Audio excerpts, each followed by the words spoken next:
लोकसभा 2024 के चुनाव में नरेंद्र मोदी की सरकार की हैट्रिक के लिए सरकार की एजेंसियों ने खूब की तैयारी। इसी के तहत अरविंद केजरीवाल की ईडी ने कर ली गिरफ्तारी, लेकिन जेल में रहते हुए दिल्ली के मुख्यमंत्री पूरे एनडीए सरकार पर पड़ रहे हैं भारी। आज की तारीख पर दिल्ली की सरकार जेल से चल रही है। न राष्ट्रपति ने दिल्ली सरकार को बर्खास्त किया है, न दिल्ली की सरकार निलंबित है, न दिल्ली के मुख्यमंत्री ने इस्तीफा दिया है।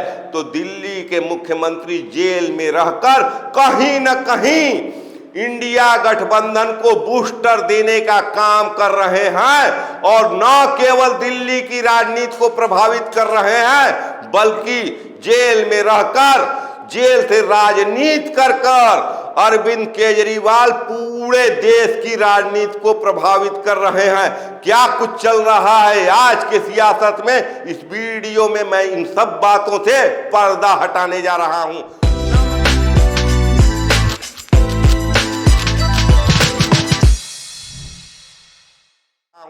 नमस्कार, मैं पंकज कुमार सिंह और आप देख रहे हैं खबरों के खिलाड़ी। दिल्ली के मुख्यमंत्री जेल में हैं और कांग्रेस पार्टी का खाता सीज है। 130 करोड़ रुपए इनकम टैक्स ने काट लिए हैं। अब 1800 करोड़ का एक नोटिस थमा दिया है रिकवरी के लिए कांग्रेस पार्टी को।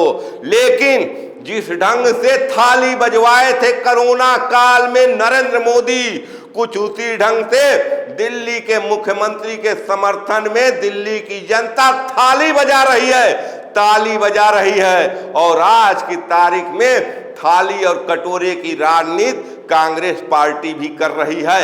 31 मार्च को दिल्ली के रामलीला मैदान में पहली बार औपचारिक रूप से कांग्रेस के नेतृत्व में इंडिया गठबंधन की कोई रैली होने जा रही है।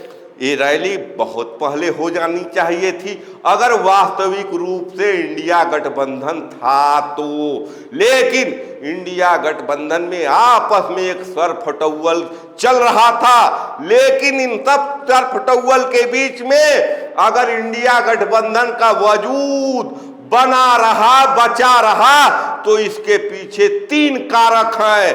पहला, हेमंत सोरेन की गिरफ्तारी। दूसरा, नीतीश कुमार का पलट जाना और तेजस्वी यादव का बिहार की राजनीति में चमक जाना।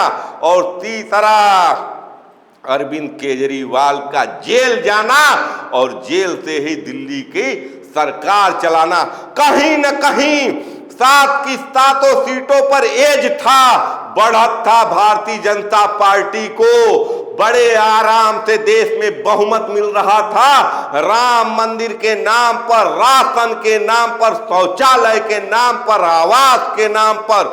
लेकिन एक बड़ा लकीर जो खींच दिए प्रधानमंत्री जी, अब की बार भाजपा 370 के पार। और ये बड़ी लकीर को अचीव करने में वर्तमान सरकार से बड़ी बड़ी गलतियां हुई।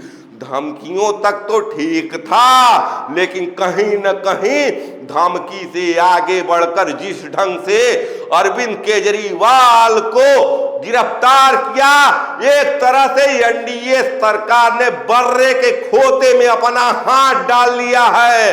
अपने पूरे एनडीए कुनबे की राजनीति को बना दिया है। और ये सियासत में जो एक हड्डा चला है, जो एनडीए पर, पूरे एनडीए के कुनबे पर फैल गया है, इसके विष से एनडीए को हो सकता है कि 2024 के चुनाव में सत्ता से हाथ धोना पड़े। 31 मार्च के रैली में देखना बहुत ही दिलचस्प होगा कि इंडिया गठबंधन के कौन कौन से नेता मंच पर आते हैं। लेकिन पहली बार ये मंच अगर तैयार हुआ है तो केजरीवाल के समर्थन में। कहीं न कहीं केजरीवाल आज की सियासत में वो नेता है जो डिजिटल भारत के नेता हैं, जो भारतीय जनता पार्टी को उसी की भाषा में जवाब देना जानते हैं। जिस ढंग के चंदे की राजनीति भारतीय जनता पार्टी कर रही है। कहीं न कहीं उसी ढंग की चंदे की राजनीति अरविंद केजरीवाल की भी पालती रही है और उसी चंदे के खेल में आज हजारों करोड़ रुपए भारतीय जनता पार्टी के खाते में है, जिसके बल पर वो एक बहुत ही बड़े पैमाने पर इस चुनाव को लड़ रही है। तो उसी चंदे के खेल में गोवा में, गुजरात में आम आदमी पार्टी ने भी चुनाव लड़ा, लेकिन सत्ता उसके हाथ में नहीं थी। केंद्र की सरकार की एजेंसियां केंद्र सरकार के हाथ में थी। इसलिए इस चंदे के खेल में अरविंद केजरीवाल आज जेल में है, लेकिन जेल में रहते हुए भी केजरीवाल कहीं न कहीं आज की तारीख में पूरे भाजपा को यह एहसास दिला रहे हैं कि आपको भविष्य में चुनौती मिलेगी। भले ही कांग्रेस टूट जाए, बिखर जाए, चुनौती न दे पाए, लेकिन अरविंद केजरीवाल नाम का ये जो नेता जेल में रहकर दिल्ली की सरकार चला रहा है, आने वाले समय में बड़े बड़े घाव, बड़े बड़े दर्द देने जा रहा है। और कहीं खेला 2024 में ही केजरीवाल के सिंपैथी वोटर न कर दे। और ये खेला होगा तो सिर्फ दिल्ली में नहीं होगा, ये खेला हरियाणा में भी होगा, ये खेला पंजाब में होना तय है। और ये खेला अगर कहीं गुजरात में एक सीट पर भी हो गया तो इस देश के सियासत में नरेंद्र मोदी के रहते हुए भी अगर कोई नेता उभरकर सामने आया होगा तो उसका नाम अरविंद केजरीवाल है। ये निश्चित रूप से जिस ढंग से हिंदुस्तान के सियासत में नरेंद्र मोदी का चेहरा छाया, उसके बाद विपक्ष की क्या बात करना, भारतीय जनता पार्टी का भी कोई नेता नरेंद्र मोदी के चेहरे के सामने टिक नहीं पाया। ऐसी स्थिति में अरविंद केजरीवाल आज कहीं न कहीं नरेंद्र मोदी के चेहरे के रहने के बाद भी जिस ढंग का प्रभाव छोड़ रहे हैं, कहीं 2024 की सियासत में ही वो खेला कर न दें। अगर ये खेला हो गया तो हिंदुस्तान की सियासत में अरविंद केजरीवाल का कद बहुत बड़ा हो जाएगा।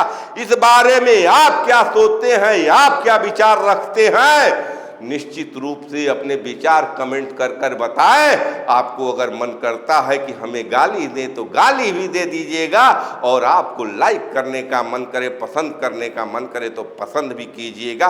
देखते रहिए खबरों के खिलाड़ी। जय हिंद, जय भारत, नमस्कार।